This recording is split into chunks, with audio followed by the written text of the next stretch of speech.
Dreamcatchers, welcome to another day in the Writer's Haven. I'm your host, V. Helena, and today we're going to hear from best-selling and award-winning author Lauren Francis-Sharma. She's the author of the acclaimed novel Till the Well Runs Dry, which is a love story loosely based on her grandmother's life in Trinidad. She's here to share her passion, process, projects, and information about her own Writer's Haven, the D.C. Writers' Room here in Washington, D.C. Let's give a Dreamcatcher's welcome to Baltimore, Maryland's own Lauren Francis-Sharma. Lauren, it is a pleasure to have you in the Writer's Haven. It's truly an honor, actually, to have you here. You just bring such a wealth of knowledge in terms of writing and just the artistry of it, which is very evident in your book. Very evident in the accolades that you've received, and the fact that it's your first novel makes you even more of a gem in the literary world. So I want to start, before we start talking about the book itself, I really want to talk about you, the person, and just tell us about how you got into writing and that journey. I think that I had always wanted to be a writer. I have West Indian parents who were pretty clear about pursuing artistic interests. It was lawyer, doctor, something a lot more practical. So I pursued law and became a lawyer and was practicing for quite a while. When I had my second child, I decided to stay home for a couple of years and just get her off to kind of pre-primary school. And it was during that time that this particular book came to me. Now, I had been trying to write for a long time before then. I'd written 2 novels that were in the drawer, so I'd convinced myself that I was not a writer. But when this idea popped into my head, I kept saying, you should give it one more try. And so And this was one of the novels that you had in? No, this was a brand new idea. This is novel number 3. Okay. I call it, yeah. But, obviously, third time's a charm. So, yeah. So, as an attorney, there's that left brain that's always functioning, and so there's the creativity that comes from the right brain. Your approach to writing, how difficult was it to make that transition, or was there a transition? Yeah, it was difficult. First, I had to get over the mommy brain, which is a whole different story. Right. So there's like that mental fog that some women experience after having children. So I knew I wanted to write this book, so I spent about 3 months doing Sudoku puzzles. And so I would just stay up late at night doing these puzzles after I put the kids down to bed, and it was a way to kind of retrain my brain and try to sharpen my tools again. And I didn't actually realize what I was doing. I just knew I needed to kind of exercise. And after doing that is when I started to sit down and really put together this story that I wasn't sure was actually going to end up being a book, but that's when I started, yeah. So in your book, where you, at the end of the book where it talks about the book and it talks about you, one of the notations that's there says that your grandmother had a stroke, and was the book birthed from that experience? Yeah, very much so. I was just had the children, and the last child, and I got the call that my grandmother had this stroke in Brooklyn, and we went up to New York. And I was sitting next to her in the hospital room, and I was thinking about the fact that I had never asked her any questions about her life. And I wasn't sure if she would ever be able to answer all the questions that I had. She came out of the hospital, but she was really never the same again. And a few months after that, I I had to go to Trinidad for my paternal grandfather's funeral. And while we were there, I went to the little village, which is featured in the book, called Blanchishez, and we were at the beach. I was with my parents and my sister, and I just started thinking about this young woman living and growing up in this village, and that young woman was my grandmother, and I kept saying that's a very bizarre picture to have, but I could just see her. And when I got back home, I decided that this was the story that I needed to try to pursue. I didn't know how I was going to do it. I had 2 young children, and they were taking up a lot of my mental space, and so I wrote a lot at night after they were sleeping, and the Sudoku puzzles helped a lot with that. So yeah. Mm-hmm. Yeah. And you know, a lot of authors attest to, whether it's their first book or maybe third or fifth or 20th book, that many times their personal experiences, whether it be that they're writing through pain or they're writing through some other struggle, becomes to some degree the genesis of their writing. And what's great about that is the authenticity that comes with that. And I can, and you probably can too, because I'm sure you read probably just as many authors as I do. But you can really see that come out in their writing. So that's great, and thank you very much for sharing that with us. So what is your process? What's your plan of attack in getting your books down on paper? Or do you type it? Do you write it? I usually do start writing on hard copy first, just initial thoughts, notes, kind of who these people are. I'd spent probably the last 2 years at book clubs telling people that, you know, I just write. It goes off the cuff. Just figure out where I'm going. And I think that was actually true. I think I approached this book originally that way, where I sat down and I was kind of like, let's see where the story takes me. But it's a little disingenuous to say that, because as much as I was doing that, I also realized that it took me longer, because it was like, I always use the example of like having slime, and and it's spilling all over the place and all over the edges, and you got to kind of contain it. Mm-hmm. And so the back part of the process, which for some writers is the front part of the process, was me containing it and actually putting structure around it. If I'd started off that way, it would have taken me less time. I really believe that. But you know, sometimes for the first book, you gotta figure out your way around that. Mm-hmm. And so I think a lot of it was about feelings more than structure, and the structure came later. So do you write linearly, or I'm doing chapter 3 today, I'm going to do chapter 5 tomorrow? No, I'm linear. But I think that's the legal training, I think, that that causes that. I'm not sure if I was always linear thinking, but I certainly have to move through that way. And I'll go back and reread what I've written the day before, and a little editing, and then try to move myself forward. But I always go back to kind of get myself a running start. Mm-hmm, so, yeah. Mm-hmm. So no outlining. I would not recommend not outlining. Outlining is really important, but I did not outline originally for this book. That came later. But yeah, I started off without an outline, and that was really harder than it should have been. Yeah. Okay. And so when did you know you were finished? About 3 different times. You mean 3 different drafts? 3 different drafts, yeah.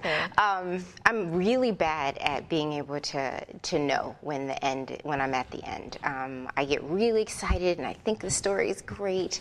And I know a lot of writers do this, you know, and they push it out to people, and that's when you get that, well, I have some more questions, or I didn't really understand this part. So beta readers are really important. Mm-hmm. I had a group of people, kind of a little group that we got together during the process of my writing, and they were really helpful. And I think there was one woman in the group who had been critical up until the end, and one day she looked at me and she said, I don't think there's anything else we can do here. And then I was like, oh, maybe we're here. So that's when I tried to shop it. Yeah, and then there was an edit after that, and then there was another edit after that, and then there was another edit after that. So how long did it actually take? All told, this was a 4-year process. Yeah, yeah. So I had taken a class at the Bethesda Writer Center. Familiar with them? Yes, and I took a class called, and I'm blanking. That's okay. I can't remember. It was probably a long time ago. But yeah, but it was like how to write a novel with 90 minutes a day free. Oh. Yeah, so it was just kind of a class really meant to kind of teach you how to use your time wisely if you had just a little bit of time. While I was there, the professor or the workshop leader recommended that we go to conferences. And so she mentioned a conference called Thriller Fest, which is in New York. And I remember raising my hand and going, well, I didn't write a thriller. How can I show up at Thriller Fest? And she said, just go, because there are agents there who also rep people who don't write thrillers. Okay. And I was like, So I stuck that in the back of my head, and when that writer in my group said, there's nothing left that we can do, I looked at the calendar and I was like, Thriller Fest is in about 4 more months. I think I'll go to that. So I did. I went up to New York for the day, and I went, and it was like speed dating for agents. So you sit there and you pitch your idea. You've got 30 seconds, and these are well-known agents, yes, who all go there, and there are probably 30 or 40 of them lined up in these rooms, and you sign up and you just run to their tables and hope that you're the first one. And actually, the very first agent that I wanted to get to, I got to, and she ended up being my agent, Victoria Sanders. Oh, wow, excellent. Yeah, it was a great day. It was probably one of the best days ever, because people were really interested. And of course, I went with my lawyer suit, and I had on, and I was like the only person in a 3-piece suit. Not in an artsy writer's exactly. kind of creative. Yeah, really, I'm an artist. I never look like an artist, but yeah. So I was sweating, I had perspiration everywhere, and it was really, I was nervous. I was so nervous. So you never self-published this? I didn't.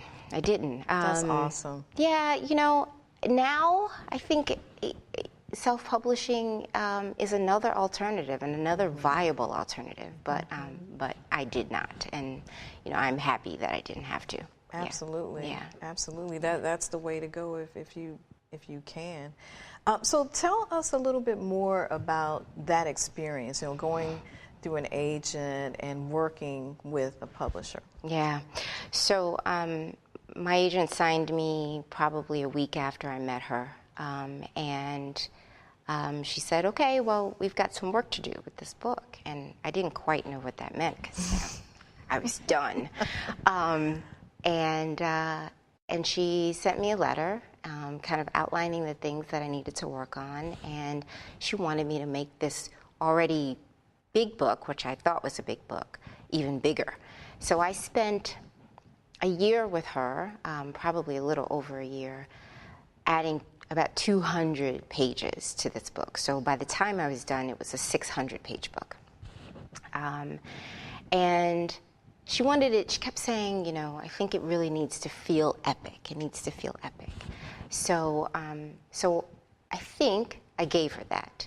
And by the time we were done, it was a very massive book, and she said, okay, well, we're going to sit down and we'll come up with some names of editors, and we'll push them out all at the same time. So I was on vacation, and while she's pushing these books out, it was summer, and she called me up and she said, we've got several different people interested in this. So, of course, my husband was stunned, right? Like he'd been watching me slave away at this book, and he'd met me, and I was always like a struggling writer, secretly a struggling writer. So when the phone call came, he's like, more than one? And I said, yeah, that's more than one. He's like, well, how many? And I was like, I don't know, but I think there's an auction.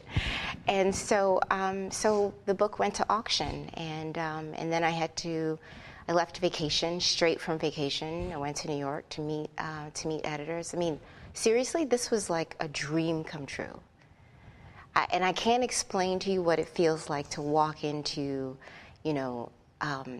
a publishing house building and see the books that you adore and love, posters up on the walls, and going into people's offices and seeing stacks and stacks of books. I mean, it was like a dream. It was a fantastic day. I met a lot of people who were very excited about the book, and the hardest part is choosing. Who is going to help you birth this child. And what kind of research does one do when you're trying to make that decision? Yeah, thank God for the internet, because now you have editors who do real interviews. I mean, Publishers Weekly, lots of other sites, they'll do interviews with editors. So I tried to find everything ever written about these particular editors. And so, you're reading not for content as much as kind of what they're saying about their love of books and how they approach things. And so that was a lot of what I was doing. And who'd they publish before? And then if you can, what did the author say about their editor at the back of the book, right? Are you the best editor, and you've changed everything for me. What are you really saying? How? Yes, exactly. And how enthusiastic are they about mentioning their editor? So those were all the things that I was kind of looking for. So yeah. Okay. And so that you were fully embraced by the publishing world, as evident in the many, many reviews that came out about your book, highly critically acclaimed. And so now you have the publisher world at their feet. And then there are the authors that are already at a plateau, whether they're coming into the industry at the same level that you are or at a different level. How was that in terms of synergy and your being a part of that family of folks?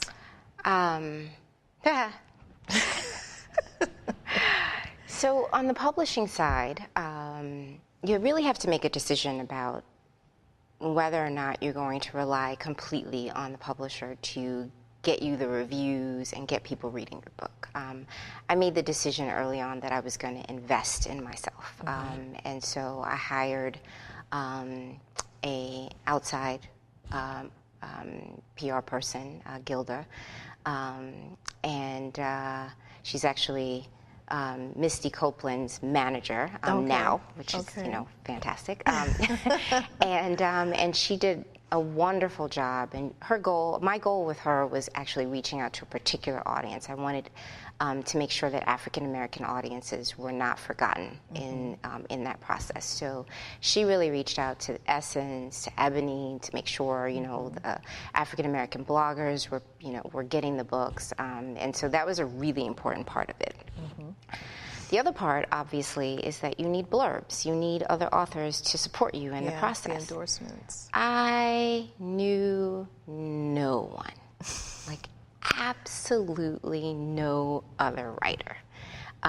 So my agent, my editor, they reached out to people and said, hey, will you read this book and will you say something nice about it, please? And so a lot of the first couple of years of my book being out was me really trying to get my foot into that world. It was a completely different world for me. I knew no one. Even with the awards that you won? Still, still. And I'll say this is my own observation, and I could be wrong about this. But for Black writers in particular, there very often the most acclaimed Black writers seem to be in academia. That's not always true, but it certainly is true much of the time. And I have a JD. I don't have a PhD, and I don't have an MFA. And so entering into that world with people who are in the academy is very different. And they ask each other to be at conferences and to speak on panels with each other because they know each other, and they've been in cohorts together, and they've been working together for many years. And so I really had to find other ways to kind of get to know people. And so I would reach out, or if I ended up going to a conference, I would pull someone aside and say book festivals. I would say the Anguilla Book Festival was probably my first time doing a book festival and really getting to know other writers, and that helped me a great deal. And just a plug, it's a fantastic book festival if anybody wants to go to. Is it around the same time? It's usually in May of every year, so really beautiful. And if you haven't been to Anguilla, go. Okay. But yeah, so and I spent a lot of time cultivating these relationships, reaching out and saying, I really love your books. Is there something that is there any advice you could give me on how to approach this or how to approach that? I mean, a specific question. And I always really try to give back. I mean, my goal is to make sure that if anyone has a book who, has helped me, or even any other African-American author that I know that I'm Facebook friends with, I really try to promote their material. We have to do that for one another. Yeah, that's really important. Yeah. So what advice would you give to new authors?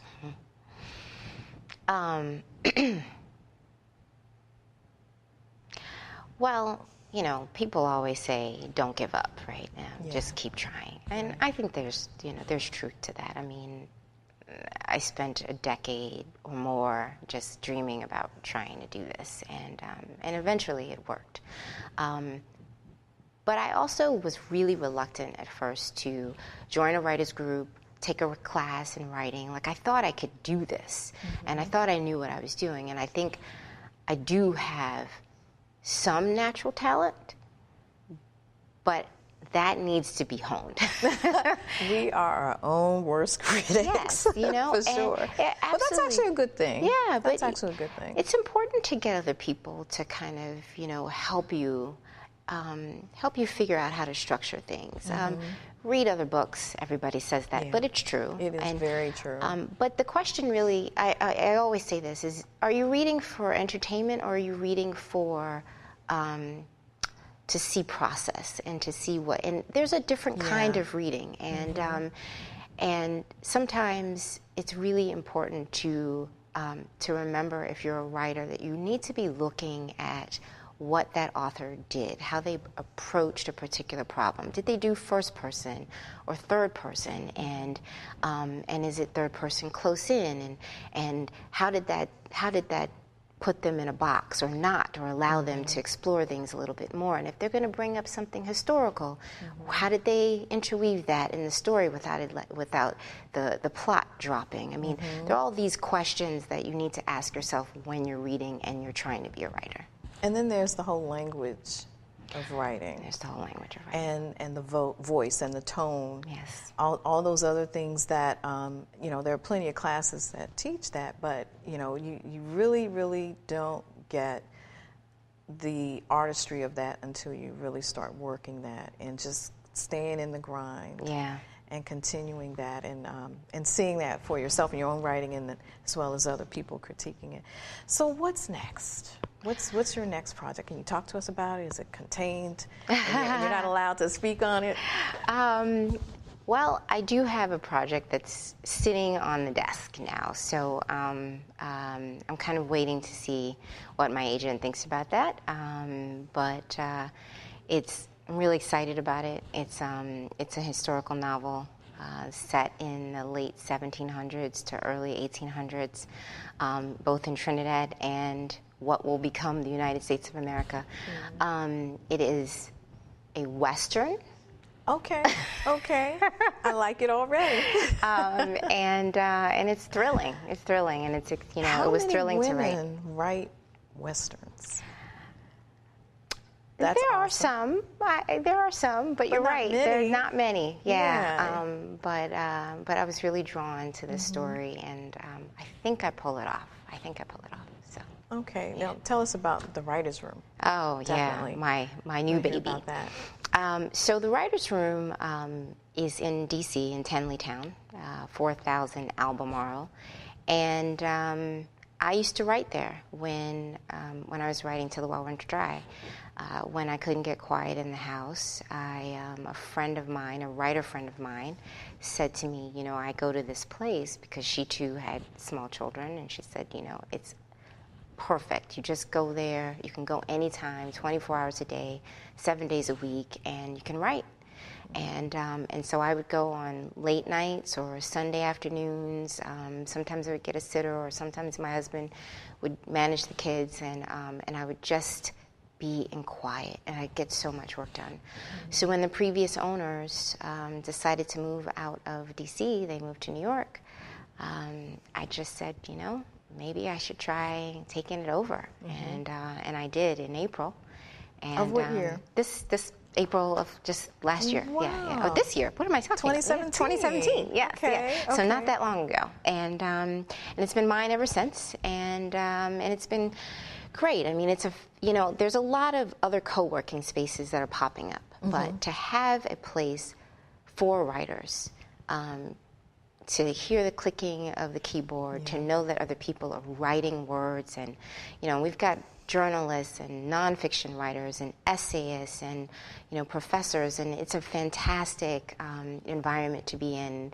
We're not all chatty, but there's a little break room, and we come out and we ask each other about work, and we get together for socials sometimes. But it's a built-in community that's waiting and ready for people, and I needed it, and I know a lot of other writers do. Okay, well, I will definitely visit. Oh yeah. How does one get entry?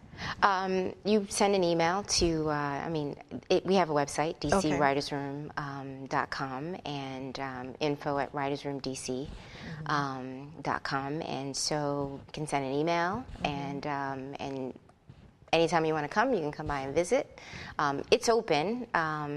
You need a specialized code if you're a member to get in, but we take people on tours all the time. Okay, that is a great gift that you're giving to the community. I hope so. I mean, that was really the intention, to give what I was given. Mm-hmm. Yeah. That's wonderful. Well, Lauren, thank you so much for being in the Haven with us. Thank you. The time went by way too fast, but I know that you're going to come back, and I'm sure that our Dreamcatchers really got a lot of our discussion today. So, Dreamcatchers, I hope you enjoyed today's show and was inspired by the work and talent of Lauren Francis-Sharma. For more information about Lauren and the DC Writers Room, you can visit her website at laurenfrancis.sharma.com and dcwritersroom.com. Also, you can hit her up on Facebook, Twitter, and Instagram. Yeah. Next week in the Haven, join us for a discussion with author and motivational speaker Tracy Smith, who will discuss her books Heaven's Playground and Be Cute for You. Until then, catch fire on purpose. Stacy, don't...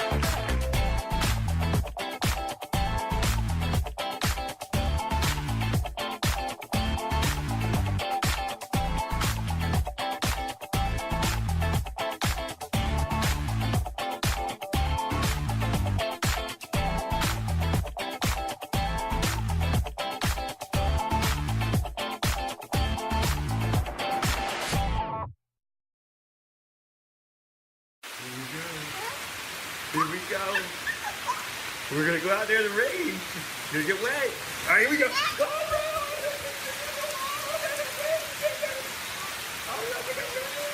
Okay, good.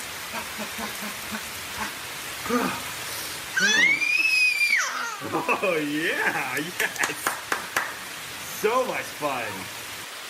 Mwah. Yeah, we're getting so wet.